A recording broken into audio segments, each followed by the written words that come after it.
नमस्कार, मैं श्वेता आपका बी न्यूज में स्वागत करती हूं। तो आइए रुक करते हैं आज की प्रमुख खबर की ओर।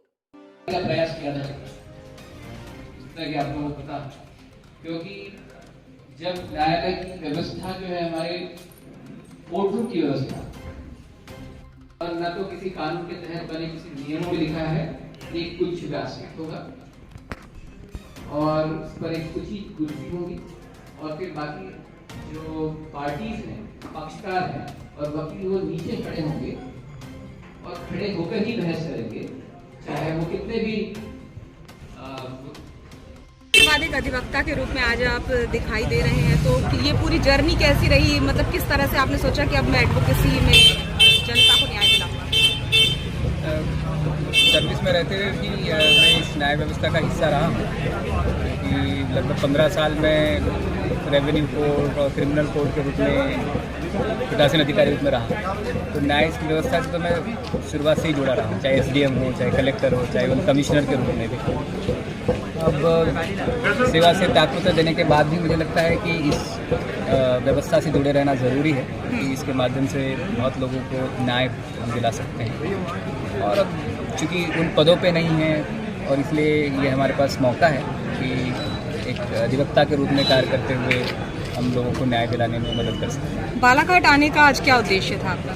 बालाघाट में एक प्रकरण था और इस प्रकरण में मैं अभियर होने आया था। किस तरह का प्रकरण था, क्योंकि ये भी चर्चाओं में रहा कि शायद आप डबल मनी केस में पैरवी करने आए हैं? नहीं, उससे संबंधित नहीं है, एक इंडिविजुअल मैटर है और उस इंडिविजुअल मैटर में ही मैं अपने आप बहुत क्रांतिकारी कदम उठाने के लिए भी जाने जाते हैं। आईएएस की एक आपकी पूरी जर्नी रही है, उसके बाद आपने आईएएस की नौकरी छोड़ दी, अपने नाम को लेकर भी आपने जो परिवर्तन किया और अब एक अधिवक्ता के रूप में व्यवसाय, क्या कुछ एक आपके जीवन का ध्येय है? मतलब क्या चैलेंजेस रहे?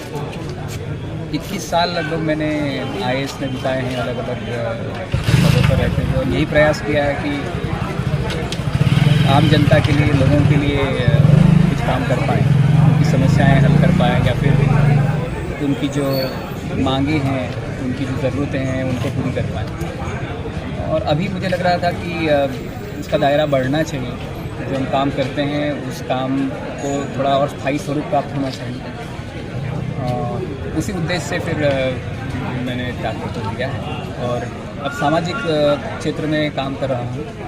बेसिकली जो हमारे संवैधानिक मूल्य हैं उन पर, जेंडर इक्वालिटी के विषय पर, एनवायरनमेंट पर, ऐसे कुछ मुद्दे हैं जिन पर सामाजिक क्षेत्र में भी काम कर रहे हैं। सामाजिक क्षेत्रों में क्या हम इसे राजनीति में भी आपका पदार्पण समझें कि लोकसभा चुनाव के लिए हो सकता है चंद्रशेखर जी तैयारी करें? जिस तरह के उद्देश्यों के लेके मैं काम कर रहा हूँ, राजनीति माध्यम से, खासकर चुनावी राजनीति उसका माध्यम नहीं है। तो मतलब ये कह लें हम कि आप लोकसभा के प्रत्याशी के रूप में नजर नहीं आएंगे? नहीं, आप ये कैसे? लोकसभा चुनाव से पहले आदिवासी समाज ने भरी हुंकार, राजनीतिक दलों पर लगाया उपेक्षा का आरोप। लोकसभा चुनाव की सुगबुगाहट शुरू हो गई है, पार्टियों ने अपनी तैयारी आरंभ कर दी है। वहीं इस बार भाजपा और कांग्रेस का वोट बैंक माने जाने वाले आदिवासी समाज ने आज़ादी के बाद से बालाघाट में बहुसंख्यक होने के बावजूद लोकसभा में प्रतिनिधित्व नहीं मिलने पर अपना रास्ता स्वयं बनाने का निर्णय लिया है। वीरांगना रानी दुर्गावती भवन में आयोजित सर्व आदिवासी समाज की बैठक में हुंकार भरते हुए राजनीतिक दलों पर समाज की उपेक्षा किए जाने का आरोप लगाते हुए लोकसभा चुनाव में आदिवासी जनप्रतिनिधि को खड़ा किया जाने का निर्णय लिया है, जो भाजपा और कांग्रेस की चिंता बढ़ा सकता है। सर्व आदिवासी समाज की आयोजित बैठक में जिले के सभी ब्लॉकों से पहुंचे प्रतिनिधियों ने बैठक में हिस्सा लिया और आज़ादी के बाद से बालाघाट संसदीय क्षेत्र में आदिवासी प्रतिनिधित्व नहीं दिए जाने पर नाराजगी जाहिर की। आदिवासी नेता भुवन सिंह कुर्राम ने कहा कि भाजपा और कांग्रेस ने हमेशा समाज को तोड़ने का काम किया है। जिले में आदिवासी बहुसंख्यक होने के बावजूद आदिवासियों को अब तक के हुए लोकसभा चुनाव में किसी भी राजनीतिक पार्टी से मौका नहीं दिया गया, जिसके चलते सर्व आदिवासी समाज संगठन ने बैठक कर लोकसभा में समाज से ही प्रतिनिधि का चयन किए जाने का निर्णय लिया है। मैं भुवन सिंह कोर्राम, प्रदेश अध्यक्ष अखिल भारतीय आदिवासी धर्म परिषद मध्य प्रदेश। सर, आज सर्व समाज की आदिवासी महापंचायत बुलाई गई थी, किस संबंध में बुलाई गई थी और क्यों आवश्यकता पड़ी इसकी? देखिए, ये जो आदिवासी महापंचायत इसलिए बुलाई गई थी क्योंकि हमने देखा है कि आदिवासियों की जो सामाजिक वर्चस्व और राजनीतिक वर्चस्व है, इसकी हम समीक्षा करते हैं तो कहीं ना कहीं हम इतने बाहुल्य होने के बाद भी हमें कोई सबसे निचला स्थान मिलता है। और इसी बात की समीक्षा को लेकर आज बैठे हुए हैं कि हम अपने जो सामाजिक मान सम्मान और वर्चस्व, जिसमें राजनीति शामिल है, और राजनीति के लिए आज हम इसलिए बैठे हुए हैं क्योंकि राजनीतिक दलों ने भी आज तक हमारे समाज की जो राजनीति है उसको कभी सही तरीके से न्याय नहीं दिया, और उस न्याय नहीं देने के कारण आज सोचने पे हम मजबूर हैं। और आने वाली जो लोकसभा है, उस लोकसभा में हमारी क्या रणनीति होगी, और उसी रणनीति बनाने के लिए हम यहाँ बैठे हुए हैं कि हमें किसी पार्टियों के साथ में जाना है या फिर हमारा समाज खुद अपने वोट बैंक की ताकत अन्य पार्टियों को दिखाएगी और इस लोकसभा में पार्टिसिपेट करेगी। अगर जिले की बात करें तो कितना वोट बैंक? देखिए, ये जो लोकसभा क्षेत्र है, इसमें 2011 की जो जनगणना थी उसमें 6.5 लाख के आसपास वोट थे, और आज जो 10 साल बीत चुके हैं तो कहीं ना कहीं हमारा वोट बैंक 13-14 लाख के आसपास पहुंचा होगा। क्या लग रहा है, क्यों अनहोनी आप लोग की तरफ ध्यान नहीं दिया जा रहा है राष्ट्रीय स्तर की पार्टी? ये इसलिए नहीं दिया जा रहा है कि राजनीतिक पार्टियों के दिमाग में ये है कि आदिवासी समाज जो है वो बिखरा हुआ है, और उसका एकजुटता नहीं होना, और उसके जो जितने भी जो राजनीति करने वाले जो नेतृत्व है, वो नेतृत्व गुलाम राजनीति करने के लिए हमेशा लगे रहते हैं। अपने राजनीतिक वर्चस्व के लिए किसी प्रकार की दमदारी से इन पार्टियों में अपनी बात रख नहीं पाते हैं। यही कारण है कि समाज का जो राजनीतिक वर्चस्व है वो बहुत कमजोर है। तो आज क्या निर्णय लिया जाएगा, या आज हम सभी से यही बात पे निर्णय लिया जा रहा है कि हम 1700 साल के जो गोंडवाना साम्राज्य के शासन करने वाले वर्ग में से हैं, और आज हमारी स्थिति इतनी दयनीय है कि आज हम राजनीति इतना बाहुल्य वोटों के साथ में होते हुए भी कहीं भी हम प्रखर नेता हमारा नहीं जा पा रहा है, और उसी के लिए हम आज आम सहमति बनाया जा रहा है। हर तहसील में जाकर हम अपनी सहमति बनाया जाएगा और हमारी विचारधारा को उसमें डाला जाएगा। एक राय कब हो पाओगे आप लोग, और कब निर्णय लेंगे कि कब? जब तक हर आदिवासी जब तक अपने मान सम्मान और अपने अस्तित्व के संघर्ष के लिए उस लड़ाई में साथ नहीं देगा, तब तक हम एकजुट नहीं होंगे। तो क्या पूरा मन बना लिए कि आप लोगों का भी कोई लोकसभा में प्रतिनिधित्व करेगा? बिल्कुल कहीं ना कहीं से क्रांति का बिगुल हमको फूंकना है। भले ही हम लोग कम लोगों से शुरुआत करेंगे, लेकिन शुरुआत एक अच्छी विचारधारा, एक आदिवासियत की विचारधारा को लेकर हम आगे बढ़ेंगे और अपने लक्ष्य तक पहुंचने की भरपूर कोशिश करेंगे। सर, ये देखा गया कि अन्य संगठन जैसे मध्य प्रदेश आदिवासी विकास परिषद के भी संगठन नहीं दिख पा रहा है यहाँ पे। जी देखिए, मध्य प्रदेश आदिवासी विकास परिषद का जो संगठन है वो कांग्रेस की लॉबी है, और कहीं ना कहीं वो जो मुखौटा वो सामाजिक होने का दिखाते हैं, लेकिन अंतिम में वो राजनीति की ओर चले जाते हैं। बस यही एक सबसे बड़ा कारण है। ये गैर राजनीतिक संगठनों की बैठक चल रही है जी, यहाँ पे नहीं, हमने सारे लोगों को इसलिए बुलाया था कि सबसे पहले हम आदिवासी समाज के हैं, हमारा जो आधार है वो समाज है, कोई पार्टी नहीं, और पार्टी का अस्तित्व हमारे समाज के वोटों के कारण है, लेकिन सबसे सर्वोपरि हमको अपने समाज को देना चाहिए, और इसी विचारधारा को लेकर हम लोग यहाँ बैठे हैं। और जो यहाँ नहीं आ पाए हैं वो कहीं ना कहीं अपने स्वार्थ, अपने वर्चस्व और अपने राजनीतिक पार्टियों की गुलामी दास्ता सहने के लिए यहाँ उपस्थित नहीं हुए हैं, क्योंकि इनको आदिवासी समाज के मान सम्मान और उसके अस्तित्व को बचाने के लिए, उठाने के लिए उनकी जो मानसिकता है वो विचारधारा इनमें है। 1 माह के वेतन से खुश नहीं, कार्यकर्ता व सहायिका पुनः ज्ञापन सौंपकर 3 दिवस का दिया अल्टीमेट।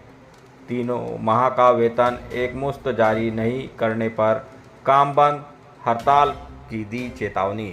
आंगनवाड़ी कार्यकर्ता और सहायिकाओं को पिछले 3 माह से वेतन जारी नहीं किया गया है। परेशान कार्यकर्ताओं ने पूर्व में जिला प्रशासन को ज्ञापन देकर काम हड़ताल चेतावनी दी थी, जिस पर प्रदेश सरकार ने इनका 1 माह का वेतन शीघ्र जारी करने के निर्देश जारी किए हैं। लेकिन 1 माह के वेतन से कार्यकर्ताएं और सहायिकाएं संतुष्ट नहीं है, जिन्होंने सोमवार को पुनः प्रदेश सरकार के नाम स्थानीय प्रशासन को ज्ञापन देकर तत्काल एक मुश्त 3 माह का वेतन जारी किए जाने की मांग की है। वहीं 3 दिवस के भीतर पूरा वेतन जारी नहीं किए जाने पर काम बंद हड़ताल कर दिए जाने की चेतावनी दी है। आंगनवाड़ी कार्यकर्ता, नर्सरी स्कूल शिक्षिका, सहायिका एकता संघ के जिला संयोजक इकबाल अहमद कुरैशी और संघ की जिला अध्यक्ष ज्योति ठाकुर ने बताया कि कार्यकर्ता व सहायिका शासन के निर्देशानुसार जनहित में लगातार अपनी सेवाएं दे रही हैं। बावजूद प्रदेश के कुछ जिलों में कार्यकर्ता व सहायिकाओं को विगत 3 माह का वेतन जारी नहीं किया गया है। ऐसे में कार्यकर्ता व सहायिका को आर्थिक व शारीरिक रूप से परेशान होना पड़ रहा है। सभी के आंदोलन करने पर वर्तमान में 1 माह का वेतन जारी किया जा रहा है, लेकिन इससे महिलाएं खुश नहीं हैं, जिन्होंने पूरा वेतन जारी करने की मांग की है। इधर कुरैशी ने बताया कि केंद्र सरकार ने वर्ष 2019 के बाद से कार्यकर्ता और सहायिका को मानदेय की वृद्धि भी नहीं की गई है। इस कारण केंद्र सरकार भी कार्यकर्ता नाराज है। लोकसभा चुनाव के पूर्व मानदेय में वृद्धि न किए जाने पर कार्यकर्ता चुनाव का बहिष्कार का मन बना रही हैं। आंगनवाड़ी नर्सरी शिक्षिका एवं सहायिका शिक्षिका एकता यूनियन की जिला अध्यक्ष हूँ और आज हम लोग को तहसील ऑफिस आना इसलिए पड़ा और इससे पहले भी हम लोग ने इसी हमारे जो 3 महीने से अभी नवंबर, दिसंबर, जनवरी और ये फरवरी 4वां महीना चालू हो गया। इससे पहले हम लोग ने शासन प्रशासन को एक अल्टीमेटम दिया था, जिसमें 7 दिन का टाइम दिया था, जो 19 जनवरी को हम लोग ने ज्ञापन दिए हैं तहसील ऑफिस में भी और हमारी परियोजना ऑफिस में भी। लेकिन आज 19 तारीख से आज हम लगभग 15 दिन हो रहे हैं, हमें कोई किसी प्रकार का कोई जॉब नहीं मिला। इसलिए मजबूर वश होकर हम लोग आज फिर से आए हैं और फिर से हम ज्ञापन दे रहे हैं शासन को कि 3 महीने से हमारी कंटिन्यू 3 महीना हो गया, 4था महीना चालू है और जो कार्यकर्ता सहायिका की नियुक्ति जो होती है वो मापदंड में इस मापदंड से होती है कि वो गरीबी रेखा की हो, वो विधवा है, परित्यक्त है, ऐसी महिलाओं की भर्ती होती है। और जब 3 महीने से मानदेय यदि नहीं मिलेगा कार्यकर्ता और सहायिकाओं को तो वो कैसे अपना जीवन यापन करेगी। और इसी हम लोग को हम कार्यकर्ता और सहायिका बहनें बहुत आर्थिक स्थिति से गुजर रहे हैं, हम लोग को बहुत ज़्यादा परेशानी हुई अपना परिवार का भरण पोषण करने में। इसलिए आज हम मजबूर होकर फिर से ज्ञापन देने यहाँ पे आए हैं और अब हम मजबूरवश होके यदि हमें 3 दिन का फिर से हम अल्टीमेटम दे रहे हैं, 3 दिन के अंदर यदि हमें ये नहीं मिला, मानदेय हमारा नहीं मिला तो हम उग्र आंदोलन करेंगे और दाम नहीं तो काम नहीं ऐसा करेंगे। और हम लोग को केंद्र सरकार द्वारा 2019 से आज तक के हमारी मानदेय में किसी प्रकार की वृद्धि नहीं की गई है और हम केंद्र सरकार से अपेक्षा करते हैं कि हमारी मानदेय में वृद्धि किया जाए। और कुछ समस्या हमारी मेन तो अभी यही समस्या है कि हमें मानदेय का भुगतान जल्दी से जल्दी किया जाए, नहीं तो 3 दिन के बाद हम अपना बंद कर देंगे, काम बंद, हड़ताल करेंगे।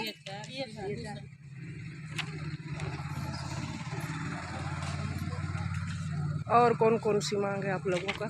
मांगे तो और भी है पर करंट में हमारी ये मांगे हैं जो बहुत ज़रूरी है, क्योंकि यदि पैसा नहीं रहेगा तो कार्यकर्ता सहायिका आर्थिक तंगी से बहुत ज़्यादा जूझ रही हैं। इस कारण से अगर 3 दिवसीय के अंदर नहीं करेंगे सरकार तो उग्र आंदोलन करोगे? उग्र आंदोलन करेंगे हम, काम बंद हड़ताल करेंगे, काम नहीं तो दाम नहीं के नारे के साथ।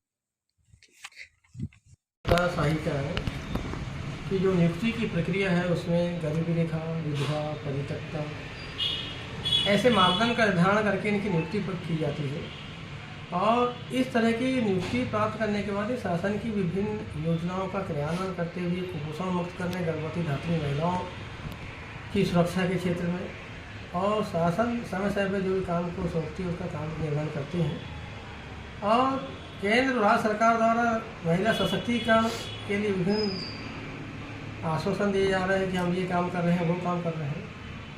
और दूसरी ओर ये कार्यकर्ताओं को विगत 3 माह से विधानसभा चुनाव के बाद जब से मुख्यमंत्री यादव जी पदभार ग्रहण किया तब से लेकर आज तक कार्यकर्ताओं को 3 माह का मानदेय का भुगतान अदा नहीं किया गया है। तो सरकार को इस पर विचार करना चाहिए कि जब विधवा परित्यक्ता गरीबी रेखा के नीचे जीवन यापन करने वाली महिलाओं को हम 3 माह तक का वेतन भुगतान नहीं करेंगे तो उनका जीवन का यापन कैसे संभव होगा, हमारी नारी सशक्तिकरण की कैसी पहल है।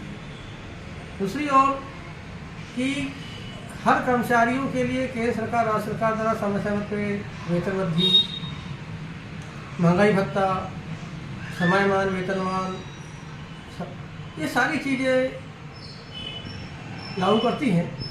कार्यकर्ताओं को सिर्फ लोकसभा और विधानसभा चुनाव के पूर्व ही मानदेय की वृद्धि की जाती है। 2019 में मोदी सरकार द्वारा मानदेय में मात्र सिर्फ 1500 रुपये की वृद्धि की गई थी, लेकिन 2019 के बाद से लेकर आज तक कार्यकर्ता और सहायिकाओं के मानदेय में किसी भी प्रकार की वृद्धि नहीं की गई है। तो इस तरह ये मेहनतकश महिलाओं के साथ किस तरह अन्याय कर रहे हैं। दूसरी ओर इन्हीं की तरह काम महत्वपूर्ण कार्य का संपादन करने वाली महिलाओं को 5 वर्ष बीतने के बाद भी अपने केंद्र सरकार ने किसी प्रकार की मानदेय वृद्धि नहीं की गई है। ऐसी दशा में 1 हफ्ता पूर्व भी कार्यकर्ताओं ने ज्ञापन दे करके कहा था कि हमें मानदेय का भुगतान किया जाए, लेकिन नहीं अदा किया गया। आज फिर से संपूर्ण जिले में जिलाध्यक्ष ज्योति बघेल के नेतृत्व में कार्यकर्ताओं के द्वारा पुनः ज्ञापन सौंपकर केंद्र और राज्य सरकार से मांग की गई है कि यदि हमें 3 माह का एक मुश्त का मानदेय का भुगतान अदा नहीं किया गया और केंद्र सरकार द्वारा मानदेय वृद्धि नहीं की गई तो हमें अनिश्चितकालीन काम बंद हड़ताल करने की बाध्य होना होगा। और यहाँ तक कि आगामी लोकसभा चुनाव के बहिष्कार की मंशा भी बना चुकी है कार्यकर्ता है, क्योंकि केंद्र सरकार द्वारा मोरिया में राष्ट्रीय सेवा योजना के 7 दिवसीय विशेष शिविर का हुआ शुभारंभ। शासकीय महाविद्यालय लामता की राष्ट्रीय सेवा योजना इकाई का 7 दिवसीय विशेष शिविर ग्राम पंचायत मोरिया में क्षेत्रीय निर्देशक मध्य प्रदेश छत्तीसगढ़ डॉक्टर अशोक श्रोती, राज्य एनएसएस अधिकारी डॉक्टर आर.के. विजय, कार्यक्रम समन्वयक डॉक्टर शोभाराम मेहरा, आरडीवीबी जबलपुर जिला संगठक डॉक्टर निर्मल चक्रधर एवं महाविद्यालय की प्राचार्य डॉक्टर सुनीता वैद के निर्देशानुसार कार्यक्रम अधिकारी डॉक्टर डुलेश्वरी के मार्गदर्शन में 4 फरवरी से 10 फरवरी तक लगाया गया है। सर्वप्रथम प्रातः 11 बजे जन भागीदारी अध्यक्ष विनोद बोथरा के द्वारा हरी झंडी दिखाकर शिविरार्थी को शिविर स्थल की ओर रवाना किया गया। तत्पश्चात ग्राम पंचायत मोरिया में दोपहर 2 बजे सरपंच श्रीमती श्यामकला इंदौरकर के मुख्य आतिथ्य में जन भागीदारी अध्यक्ष विनोद बोथरा की अध्यक्षता, उप सरपंच कीर्ति पुरी गोस्वामी, समाजसेवी सुनील श्रीवास, ग्रामीण जन महाविद्यालय के डॉक्टर वंदना दीक्षित, श्रीमती राजेश्वरी त्रिपाठी, राज देशमुख की उपस्थिति में राष्ट्रीय सेवा योजना के प्रेरणा पुरुष स्वामी विवेकानंद जी के छायाचित्र पर दीप प्रज्वलित कर 7 दिवसीय विशेष शिविर का उद्घाटन किया गया।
चले भाई कौन चले?